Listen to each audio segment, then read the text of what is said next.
corriger un prophète? Quel mandat pour corriger un prophète? Vous devez rester avec votre appel là où Dieu vous a appelé. Vous devez continuer à servir Dieu.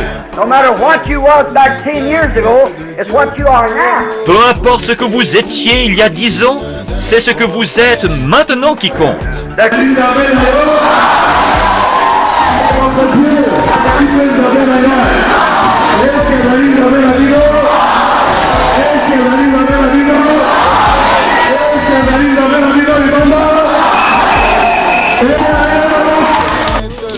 Toyaki kati na mokili tozali na cité permanent na mokili te tozali bapaya baleki nzela mokolo moko tokotika mokili boye soki moto alobi mboka na ekumiseko na mokili azali kati na mibonga.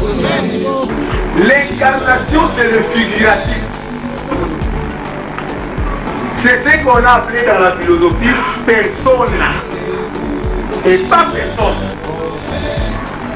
Dans la philosophie, personne c'est l'être. Persona c'est représenter, figurer les mêmes choses. Persona c'est comme un individu théâtral. Dieu cherche des prédicateurs, cherche des pasteurs, des ministres, des hommes et des femmes qui sont solides et qui ont la colonne vertébrale. Et les gens qui sont solides pour Dieu. Vous savez, moi je suis un ancien. Ça va faire comme frère. Nous, ce que nous avons besoin, c'est le témoignage de votre vie. Prophète, oh. Qui êtes-vous pour corriger un prophète? Un prophète envoyé de Dieu. Connaissez-vous l'origine? Nous sommes des chrétiens. Nous sommes des chrétiens. Chaque église, l'assemblée chrétienne de Kisangani, c'est une église indépendante. Et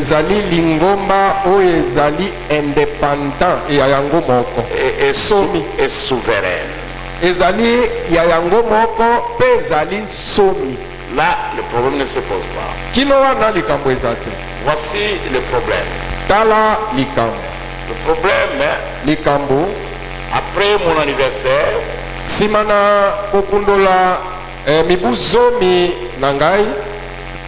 il y a eu un audio qui est passé.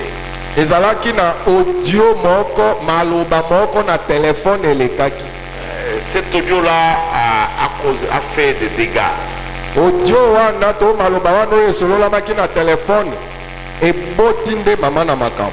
Ça a fait des dégâts chez moi-même. Ça a causé du tort à Pasteur Baruti.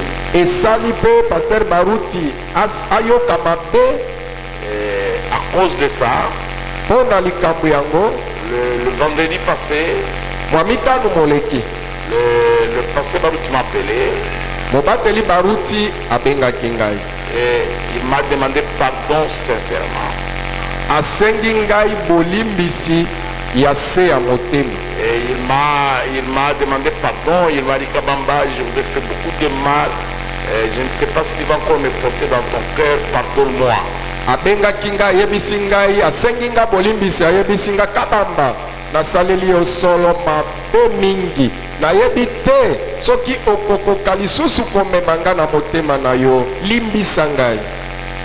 Notre religion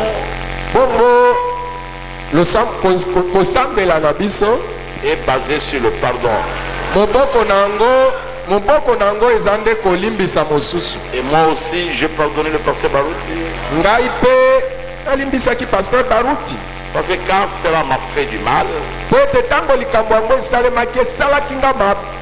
ça vous a fait vous aussi du mal.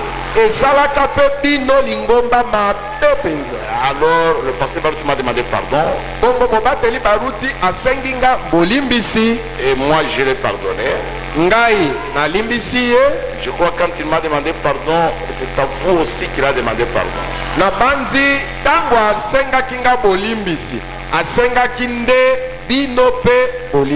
Parce que l'église, c'est le pasteur. Je sais que ça vous a fait aussi du mal.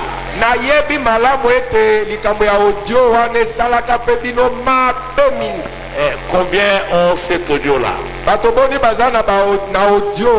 Combien ont entendu ça? Oh, c'est presque toute l'église. Je vais vous demander, comme je vous l'avais dit avant, d'abord je vous remercie beaucoup et je vous félicite grandement. Je sais que vous avez des erreurs, mais cette fois là vous m'avez obéi à 100%.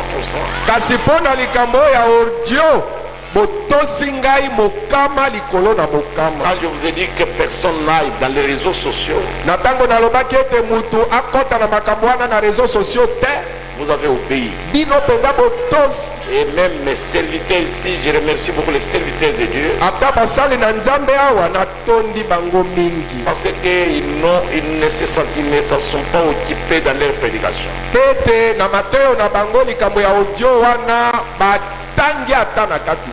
Je suis heureux d'être entouré de vrais serviteurs de Dieu.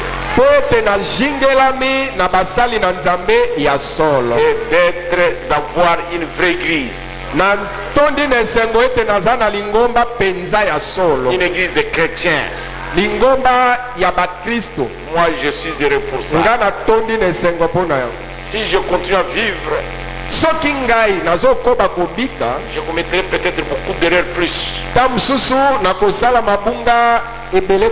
Si vous m'aimez, mes erreurs, vous allez les couvrir.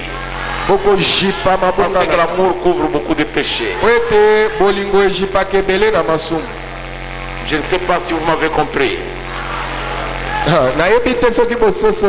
Combien ont compris?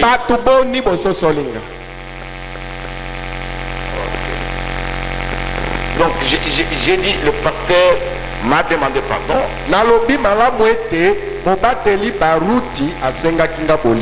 Et moi j'ai dit, pasteur, je vous pardonne, nous n'avons pas ce problème là à Kisangani.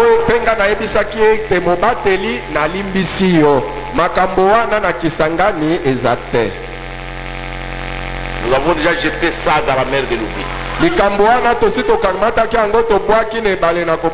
Et nous allons de l'avant. C'est tout.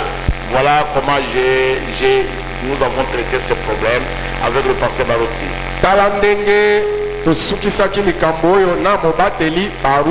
Alors je vais vous demander encore une fois de plus d'enlever cet audio là dans vos téléphones.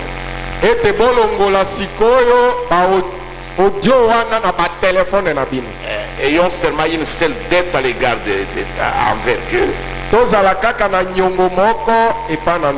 C'est de nous aimer les uns les autres. Amen. Amen. Amen. Je suis content. Je ne sais pas si l'atmosphère va le permettre, parce que le pasteur Baruti avait promis de parler à l'église.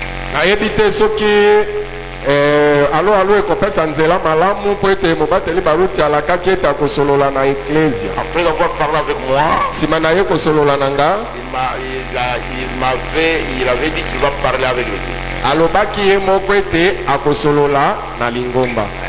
Donc là, il a dit, je ne pouvais pas laisser Paul me demander pardon à ma place. Moi-même je demande pardon. Et il m'a demandé pardon.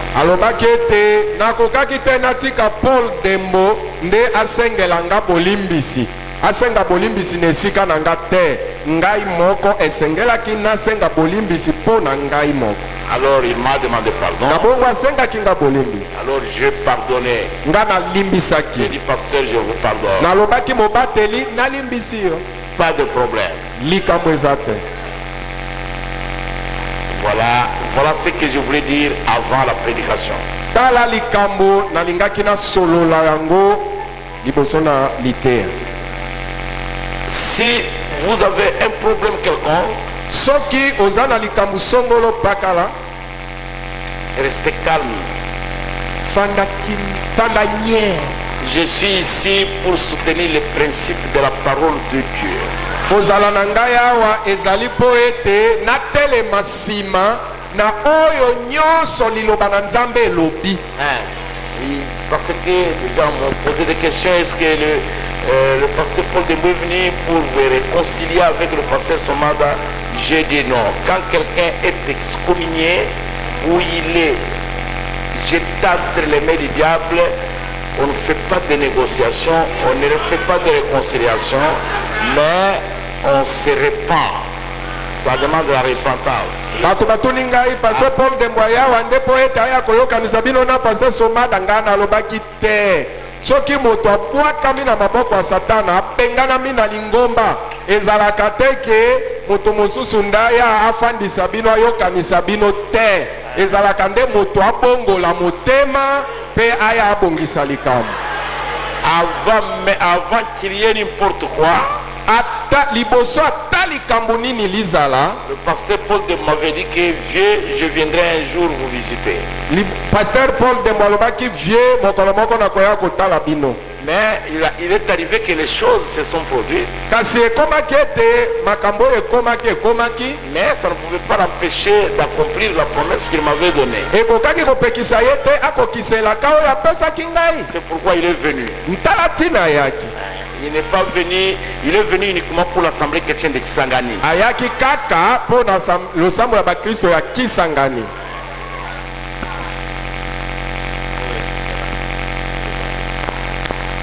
Je voudrais que vous puissiez écouter le pasteur Baruti lui-même. Nalingi boyoka mobateli Baruti yeme ikosolo.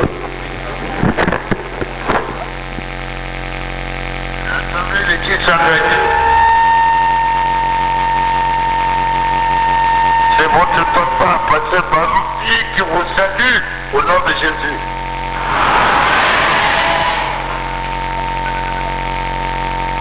Je vous aime beaucoup.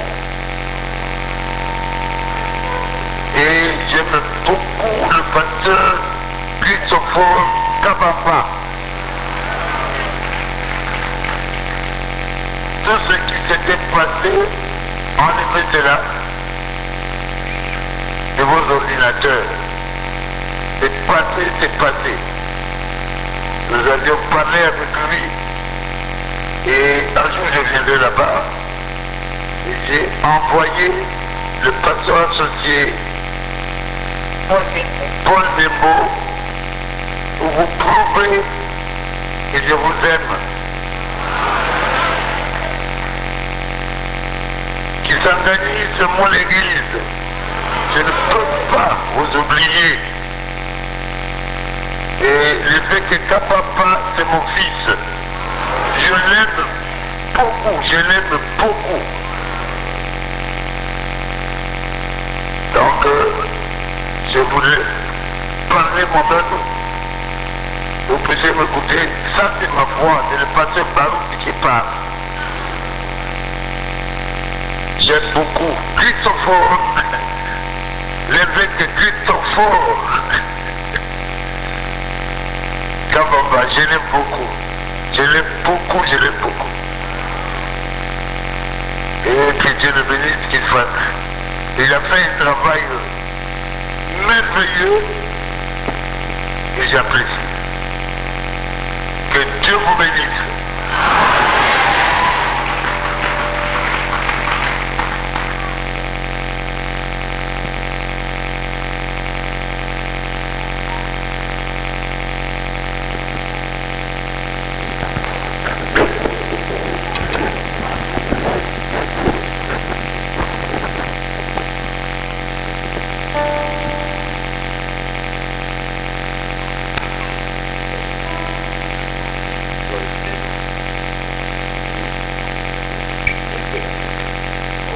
moi.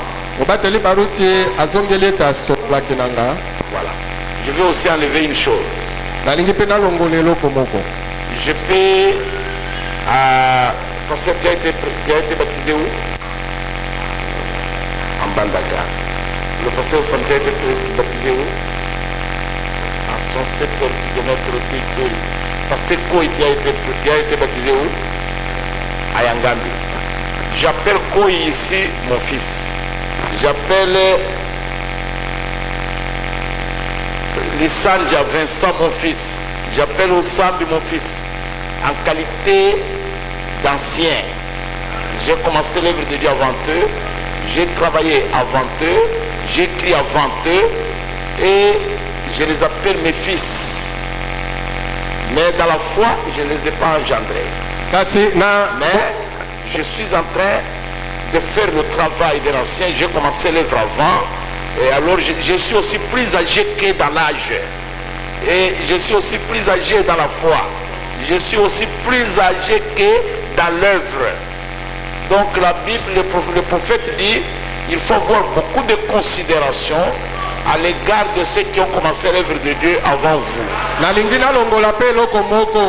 Obateli Lisanja abatisami na Mbandaka. Obateli abatisami pas me poser des questions. Abatisami na 67. Oyo mususu abatisami na Yangambi. Ngai nazobenga bango bana na ngai pona ndenge na mosala oyo nga nazali na yango. Nazali episkopo na ndimi liboso na bango. Nasali mosala na Nzambe liboso na bango. Na potami pe liboso na bango. Ndeti na wana nazo benga bango bana na ngai. Me baza bana na ngai na kondima te. Le pasteur Barouti a commencé l'œuvre de Dieu avant moi. Il a cru avant moi. Et il est plus âgé que moi dans l'âge.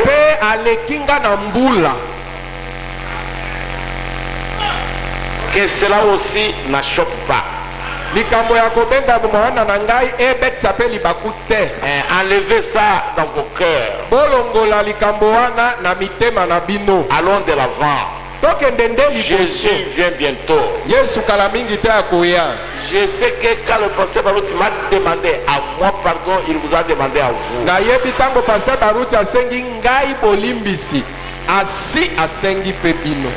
Amen.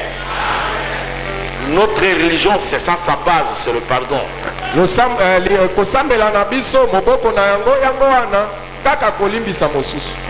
C'est tout. La religion de Jésus, la religion du ciel,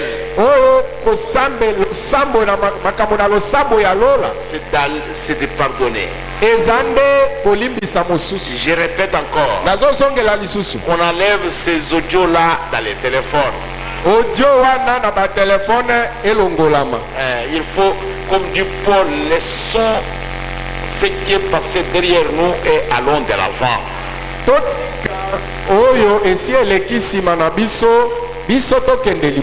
Amen. Que Dieu vous bénisse. Que Dieu vous bénisse.